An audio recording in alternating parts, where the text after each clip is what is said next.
High jump के, जो तब मेरे कोच नहीं थे, तो उन्होंने, मेरे सर असद हुआ करते थे बैडमिंटन के कोच, तो उन्होंने कहा ये लड़की तो इतनी लंबी है, ये बैडमिंटन में क्या कर रही है? तो उन्होंने कहा बैडमिंटन कर रही है। तो मतलब she is good at it, तो शी इज़ डूइंग इट। तो उन्होंने कहा इसको नीचे भेजो ना। हमारे इंडोर ट्रेनिंग होती थी बैडमिंटन की, और नीचे आउटडोर ऑन फील्ड हम ट्रेनिंग करते थे हाई जंप की। तो मुझे एथलेटिक्स बिल्कुल नहीं पसंद था, मुझे इंडोर बैडमिंटन में बहुत मज़ा आता था। वो क्रेज़ होता है ना बैडमिंटन का, कि मैं अपने रैकेट्स को भी रोज़ रात को साफ़ कर रही होती थी और सारा कुछ ना। तो सर ने मुझे सर वो देयर फ्रेंड्स, उन्होंने कहा जाओ बेटा तुम बिलाल के साथ जाओ, ट्राई कर लो। मैंने कहा सर कहाँ मुझे भेज रही है, मैं ट्रेनिंग का टाइम है, मैं प्रैक्टिस करूँगी, मुझे नहीं जाना। मैं नीचे गई तो हमारे 2 तरह के जंप्स होते हैं, एक सिजर होता है, एक फ्लॉप होता है। तो जब मैं नीचे गई तो उन्होंने कहा तुम सिजर कर लो। सिजर ऐसे होता है आप जाओ और बस ऐसे खड़े खड़े जंप कर लो। तो मैंने वो उसी वक्त कर लिया था, कोई 4 फीट के करीब खड़े खड़े, क्योंकि मैं टॉल हूँ, स्ट्रेंथ थी, ट्रेनिंग थी, मुझे पता भी नहीं था कि मैं क्या कर रही हूँ। मैंने उस टाइम मैंने कहा मैंने क्यों ही कर लिया। अच्छा, उस पर ना फिर मेरा सिलेक्शन हो गया पेशावर के लिए, जाकर वहाँ रिप्रेजेंट करने के लिए।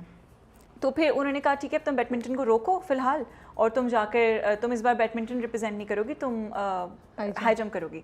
तो मैं बड़ी अपसेट हो गई कि यार मैं, दिल तो मेरा बैडमिंटन का ही था ना, बस वो होने वाली बात थी। फिर उन्होंने मुझे फ्लॉप सिखाया, तो आई थिंक मैं नेचुरली गिफ्टेड थी। फ्लॉप बहुत मुश्किल है, आप उल्टा जंप करते हो लाइक अपने बैक पर, तो उन्होंने मुझे फ्लॉप सिखाया, मैंने फ्लॉप सीख लिया। तो वो करते करते फिर हाई जंप में इतना इंटरेस्ट हो गया। और एक्चुअली हाई जंप में हमारे पास लड़कियां बहुत ज़्यादा नहीं थी, तो उसमें मुझे चांस अच्छा मिला, तो मैं आगे बढ़ती गई, मेडल्स लेती रही, तो फिर मैं हाई जंपर ही बन गई फाइनली। फिर मैंने बैडमिंटन छोड़ ही दिया, बिकॉज यू नो अगर आप एक चीज़ बहुत अच्छे कर रहे हो, लाइक आप इंटरनेशनल लेवल पे जा रहे हो, तो मुझे भी सर ने वही समझाया कि बेटा किसी एक चीज़ पे फोकस कर लो, क्योंकि you are really good at high jump. मेरे सर भी माशाल्लाह से और रिकॉर्ड होल्डर रहे, तो आर्मी के थे वो। अच्छा। तो उनके साथ फिर मैं ट्रेनिंग किया करती। लेकिन हाई जंप जब मैं सोचती हूँ ना, तो मुझे ऐसा नहीं है कि बस you know it doesn't look like that simple. वो लगता है कि वो पूरी प्रैक्टिस होगी, एंड जस्ट टू थिंक कि यार आप जंप करेंगे, मतलब मैं तो ऐसे सोच रही हूँ तो मेरे को मैं कितनी बेवकूफ़ लगूंगी ऐसे जंप करके, थोड़ा सा उछलूंगी 1.5 फीट भी शायद ना उछल सकूँ और कुछ इंच उछल के ये हो जाए। आप तो हाई जंप की बात करिए। सो माई क्यूरोसिटी इसके पहली बार किया वो कैसे हो गया, कि या ये आपके अंदर टैलेंट ही था, या थोड़ा शुरू में मसला हुआ कि वो 4 फीट भी कैसे एकदम से जंप कर लिया? जब मैंने हाई जंप की मुझे पता नहीं था हाई जंप क्या है, क्योंकि हमारे पास 22 इवेंट्स हैं एथलेटिक्स के अंदर, हमें पता ही नहीं है। हर्डल है, 400 है, 100 है, 800 मीटर्स है, स्प्रिंट्स हैं, काफ़ी कुछ है हमारे पास, हमें पता ही नहीं होता। तो जब मैंने किया तो मैंने कहा चलो, सर ने बड़ा ट्राई किया कि मैं ट्रिपल जंप भी करूँ, लॉन्ग जंप भी करूँ, मैंने कहा मैं नहीं करूँगी बिल्कुल भी। लेकिन हाई जंप बहुत इंटरेस्टिंग इवेंट है, हाई जंप करने में बहुत मज़ा आता है। बिकॉज मुझे क्या होता है, जैसे वॉलीबॉल, हमारी नेट बॉल वगैरह की भी टीम है, मुझे टीम इवेंट्स नहीं पसंद, क्योंकि मैं ना अपने डिसीजंस वैसे पर्सनल लाइफ में भी खुद लेती हूँ। तो मुझे पता है कि अगर मैं सही कर रही हूँ तो इट्स बिकॉज ऑफ मी। अगर मुझसे कुछ गलती हुई है तो I don't want to blame anyone, कि कल को मैं बोलूँ जी राबिया देखें आपका ये बात मानी थी ना, आपकी वजह से देखें ये हो रहा है मेरे साथ, तो I am not that person, I take my decisions myself. लेकिन टीम इवेंट में क्या होता है, आप इन्फ्लुएंस हो जाते हैं। अब अगर कोई शॉट मिस हो गया, अब पूरा हमारा झगड़ा ये होता था कि तुम ये आ जाती ना पीछे एक कदम तो ये हमारी नहीं मिस होती। तो टीम इवेंट में, ये बैडमिंटन में भी ऐसा था कि ब्लेम कर देते हैं अगर हार गए, इसकी वजह से हो गया, इसकी ट्रेनिंग नहीं थी, ये लेट आती है ट्रेनिंग पे, कुछ भी। हाई जंप में ऐसा नहीं है, हाई जंप में ना आप चीटिंग कर सकते हैं, ना आप जूतों में स्प्रिंग लगा सकते हैं, कुछ भी नहीं कर सकते, और ना ही आप कोई इन्फ्लुएंस, मतलब आप ही ना जाके जंप करके उछलना है, तो उसमें आपको कोई मदद भी नहीं, कुछ भी नहीं। So it's solely you. So if you win that's because of you, if you lose that means आपने कोई गलती की है या आपकी ट्रेनिंग कम है। तो मुझे इसलिए भी बहुत चार्मिंग लगा हाई जंप करना, and obviously winning is an addiction I would say. तो जब मैं जीतती रही और मुझे मेडल्स मिलते रहे, तो there was a time, I still remember, जब मैं खेलने जाती थी इस्लामाबाद में, जिन्ना इंटरनेशनल एयरपोर्ट बोल रही हूँ जिन्ना स्टेडियम है वहाँ पर, तो वहाँ पर जब मैं जाती थी तो वहाँ पे जो पंजाब से कॉल्स आती थी मेरे सर के पास, वो ये कहती थी गोल्ड तो इसका है, सिल्वर और ब्रॉन्ज के लिए हम डिसाइड कर लेते हैं। मतलब पहले से पता होता था कि विल विन। तो वो पूछते थे रहमा आ रही है, तो मेरे सर कहते थे क्यों नहीं आ रही, तुम लोग सिल्वर और ब्रॉन्ज की तैयारी करो, हम गोल्ड की करके आ रहे हैं। तो वो होता था, एंड ऐसा ही होता था। अल्लाह का शुक्र है, अल्लाह इज़्ज़त देने वाला है, अल्लाह ने हमेशा अच्छा ही रखा। तो ब्रॉन्ज से मैंने स्टार्ट किया था, ब्रॉन्ज भी लिया है, सिल्वर भी लिया है, फिर मैंने गोल्ड तो बहुत सारे लिए हैं। सो रहमा, ऐसी कोई चीज़ है which you are not good at? नहीं, काफ़ी सारी चीज़ें हैं ऑफ कोर्स। ये बाय द वे इनका मेकअप और हेयर स्टाइल ये इन्होंने खुद किया है। सो हाई जंप भी और बैडमिंटन भी और एक्टिंग भी माशाल्लाह से ये बहुत अच्छी करती हैं। So I really want to know, tell me one thing that you can do mediocre और not that great. I think cooking.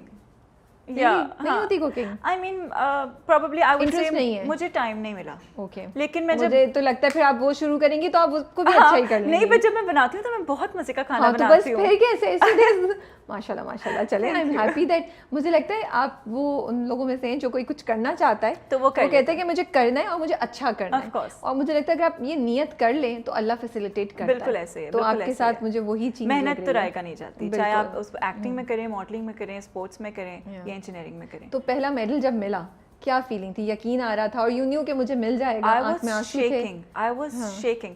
मेरा पहला मेडल ब्रॉन्ज था. ठीक है. और वो कोई गोल्ड मेडल नहीं था. और वो लोकल पाकिस्तान में ना? वो मैंने नेशनल्स में लिया था. उसके बाद ही मेरा सिलेक्ट हुआ था. तो मुझे बस ये था कि once in a lifetime opportunity होती है इंटरनेशनली पाकिस्तान, वो पाकिस्तान कलर आपको लग जाता है, वो बहुत बड़ी बात है. मतलब हमारे यहाँ तो इतना है नहीं, अगर आप बाहर मुल्कों में जाएं तो आपको पता चलेगा कि पाकिस्तान कलर, पाकिस्तान की जैकेट पहनना एक बहुत ऑनर की बात है. और आपकी वजह से आपका झंडा किसी और मुल्क में ऊपर हो, समथिंग एल्स. मतलब I am getting goosebumps is thinking about it. तो it's a very big thing. तो जब मैं नेशनल्स की तैयारी करी थी तो सारा क्रेडिट मेरे सर को जाता है. सर अहमद बिलाल हुआ करते थे. तो उन्होंने मुझे कहा था कि मैं प्रेशर नहीं डाल रहा, लेकिन तूने मेडल लेना है. कुछ भी लो. कह रहे वैसे तो तुम गोल्ड से भी ऊपर की जंप कर सकती हो, लेकिन फिलहाल तुम कुछ भी लो, तुम्हें पाकिस्तान रिप्रेजेंट करना है. मेरे दिमाग में वही चल रहा था. और मेरे साथ ना अब तो मैं वापडा से खेलती थी. वापडा की मैं एम्प्लॉय हो गई थी उसके बाद. तो वापडा, army, navy, air force, we have different departments. तो at that time I was representing HEC because मैं यूनिवर्सिटी से सिलेक्शन हुई थी, तो एजुकेशनल डिपार्टमेंट से मैं रिप्रेजेंट करी थी. तो everyone was taking me casually. लेकिन एक वो थी पूरे पंजाब में कि एक लड़की अहमद बिलाल की ट्रेनिंग में ट्रेनिंग कर रही है, तो वो रहमा नाम है उसका, मतलब चल रहा था.